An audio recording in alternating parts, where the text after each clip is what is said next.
আসসালামু আলাইকুম। আজকের বাংলা নিউজে আপনাকে জানাচ্ছি স্বাগত। এখন শুনবেন সংবাদ শিরোনাম। আমাদের সংবাদটি যদি ভালো লাগে লাইক কমেন্ট শেয়ার দিয়ে জানিয়ে দিন আপনার মতামত। ২৪-এর বিপ্লব ছিল বুলেটের বিরুদ্ধে, এবারকার বিপ্লব হবে ব্যালটের মাধ্যমে চুয়াডাঙ্গায় শফিকুর রহমান। ইইউ পর্যবেক্ষক দলের কাছে যা বললেন নাসিরুদ্দিন পাটোয়ারি। সংসদে ৫ মিনিট কথা বললে আইন হয়, জানিয়েছেন মুফতি ফয়জুল করিম। সাবেক ক্রীড়া উপদেষ্টার স্বেচ্ছাচারিতায় ক্রিকেট বোর্ড কলঙ্কিত হয়েছে, জানিয়েছেন আমিনুল। নারায়ণগঞ্জে স্বতন্ত্র প্রার্থীর স্ত্রীকে হুমকি একেবারে খাইয়ে আলামু বলা সেই যুবদল নেতার বাসায় যৌথ বাহিনীর অভিযান।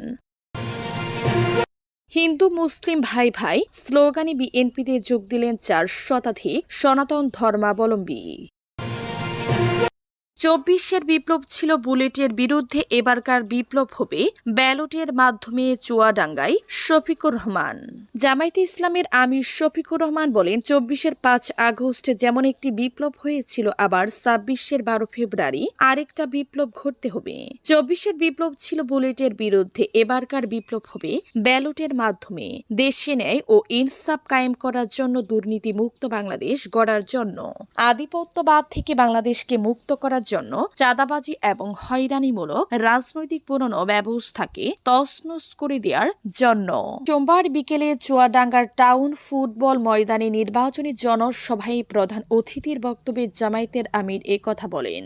বক্তব্য শেষে তিনি চুয়াডাঙ্গার ২টি আসনে ১১ দল মনোনীত প্রার্থীর হাতে দড়িপাল্লা প্রতীক তুলে দেন এবং সবার কাছে ভোট প্রার্থনা করেন। সবাইকে স্মরণ করিয়ে জামায়াত আমির বলেন, আগামী ১২ ফেব্রুয়ারি একই দিনে ২টি ভোট অনুষ্ঠিত হবে। একটি হচ্ছে সংস্কারের পক্ষে হ্যাঁ ভোট, দ্বিতীয়টি হচ্ছে পরিবর্তনের বাংলাদেশের পক্ষের ভোট। হ্যাঁ মানে আজাদি, না মানে গোলামি। তার মানে হলো ভোটের ভূতে ঢুকে প্রথমে শক্ত করে হ্যাঁ ভোট দিতে হবে। হ্যাঁ জিতে গেলে বাংলাদেশ জিতবে, হ্যাঁ জিতে গেলে ফেসিবাদ আর ফিরে আসবে না, হ্যাঁ জিতে গেলে দুর্নীতিবাজ আর চাঁদাবাজের কবর রচিত হবে, আর হ্যাঁ হেরে গেলে বাংলাদেশ হেরে যাবে। ইইউ পর্যবেক্ষক দলের কাছে যা বললেন নাসিরুদ্দিন পাটোয়ারি। ইউরোপীয় ইউনিয়নের ইইউ নির্বাচনী পর্যবেক্ষক দলের কাছে বিভিন্ন বিষয়ে অভিযোগ করেছেন ঢাকা ৮ আসনের ১১ দলীয় জোটের প্রার্থী নাসিরুদ্দিন পাটোয়ারি। তিনি বিএনপি মনোনীত প্রতিদ্বন্দ্বী প্রার্থী মির্জা আব্বাসের বিরুদ্ধে সরকারি কর্মকর্তাদের নির্বাচনী প্রচারণার কাজে লাগানোর অভিযোগ তোলেন। সোমবার ইইউ পর্যবেক্ষকদের একটি প্রতিনিধি দলের কাছে এসব অভিযোগ তোলেন তিনি। পর্যবেক্ষক টিম থেকে ঢাকা ৮ আসনের এনসিপি প্রার্থী নাসিরুদ্দিন পাটোয়ারির কাছে জানতে চাওয়া হয়, তরুণ প্রার্থী হিসেবে কোনো চ্যালেঞ্জের মুখোমুখি হচ্ছেন কিনা। উত্তরে পাটোয়ারি জানান, কিছুদিন আগে নির্বাচনী প্রচারণার সময় তাদের লক্ষ্য করে ময়লা ও ডিম নিক্ষেপ করা হয়। কারা বলেছে জানতে চাইলে তিনি বলেন, আমরা এখন পর্যন্ত কাউকে চিহ্নিত করতে পারিনি। এ সময় তিনি শহীদ শরীফ উসমান হাদি তার প্রচারণার সময় একই ঘটনার সম্মুখীন হয়েছিলেন বলে জানান।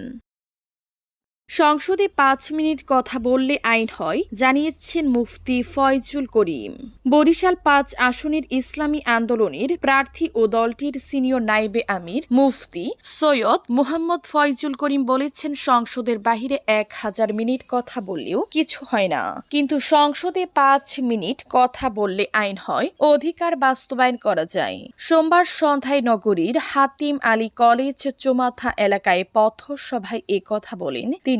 এ সময় তিনি আরো বলেন, সংসদের বাহিরে কথা বললে বিদেশি টাকা পাচার বন্ধ করা যায় না, সংসদে বললে টাকা পাচার বন্ধ করা যায়, সংসদ আর স্টেজ এক না। মুফতি ফয়জুল করিম বলেন, সংসদে গেলে বোবার মতো বসে থাকবো না, দেশের পক্ষে, মুসলিমদের পক্ষে ও ইসলামের পক্ষে, চোর সন্ত্রাসীদের বিপক্ষে কথা বলবো। সাবেক ক্রীড়া উপদেষ্টার স্বেচ্ছাচারিতায় ক্রিকেট বোর্ড কলঙ্কিত হয়েছে বলেছেন আমিনুল। তিনি বলেন, ক্রিকেট বোর্ড বিসিবি নিয়ে নতুন করে বলতে চাই না, গতকালও ২৫ জানুয়ারি কথা বলেছি। বাংলাদেশের ইতিহাসে এই প্রথম একটি প্রশ্নবিদ্ধ ক্রিকেট বোর্ড তৈরি হয়েছে, যেটি ইতিমধ্যে আপনারা সকলেই জানেন। সে ক্রিকেট বোর্ডে আমাদের যে সাবেক অনভিজ্ঞ ক্রীড়া উপদেষ্টা তিনি তার স্বেচ্ছাচারিতার মাধ্যমে এই ক্রিকেট বোর্ড বিলবোর্ড তৈরি করে ক্রিকেট বোর্ডকে কলঙ্কিত করেছেন এবং আমার ক্রিকেটকেও ক্ষতিগ্রস্ত করেছেন। সোমবার মিরপুর ৬ নম্বর এলাকায় নির্বাচনী প্রচারণার পঞ্চম দিনে গণসংযোগের সময় সাংবাদিকদের প্রশ্নের জবাবে তিনি এসব কথা বলেন। একেবারে খাইয়ালামু বলা সেই যুবদল নেতার বাসায় যৌথ বাহিনীর অভিযোগ। এই এরিয়াতে ঢুকছেন কেন? এদিকে আর ঢুকবেন না। একেবারে খাইয়ালামু শালারা যা। গাড়িতে বসে থাকা এক নারীকে এভাবে হুমকি দেওয়ার ঘটনায় আলোচনায় আসা যুবদল নেতা হুমায়ুন কবিরের বাসায় অভিযান চালিয়েছে যৌথ বাহিনী। তবে এই ঘটনায় কাউকে আটক করা যায়নি। সোমবার ২৬ জানুয়ারি বিকেল ৪টার দিকে বন্দরের আমিন আবাসিক এলাকায় তার বাসভবন ও বন্দর খেয়াঘাটের রাজনৈতিক অফিসে অভিযান চালানো হয়। এ সময় পুলিশের পাশাপাশি যৌথ বাহিনীর সদস্যরা অভিযানে অংশ নেন।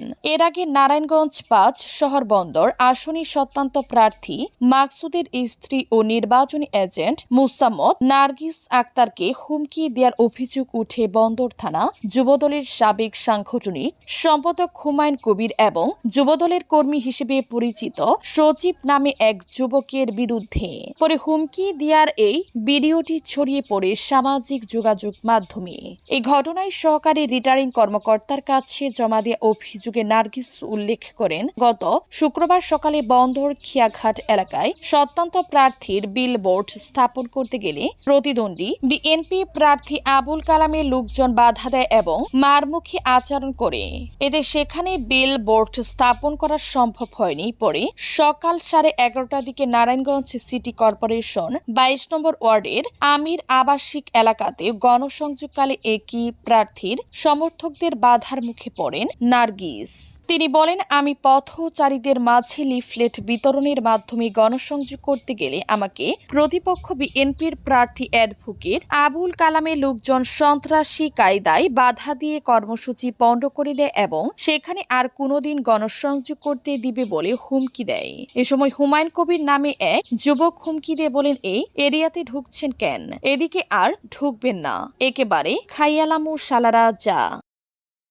হিন্দু মুসলিম ভাই ভাই স্লোগানে বিএনপিতে যোগ দিলেন ৪ শতাধিক সনাতন ধর্মাবলম্বী। চাঁদপুরের মতলব দক্ষিণ উপজেলার নারায়ণগঞ্জপুর পৌরসভার সারপার ও চারোটাভাঙা গ্রামে অন্তত ৪ শতাধিক সনাতন ধর্মাবলম্বী বিএনপিতে যোগ দিয়েছেন বলে জানিয়েছেন সংগঠনটির নেতাকর্মীরা।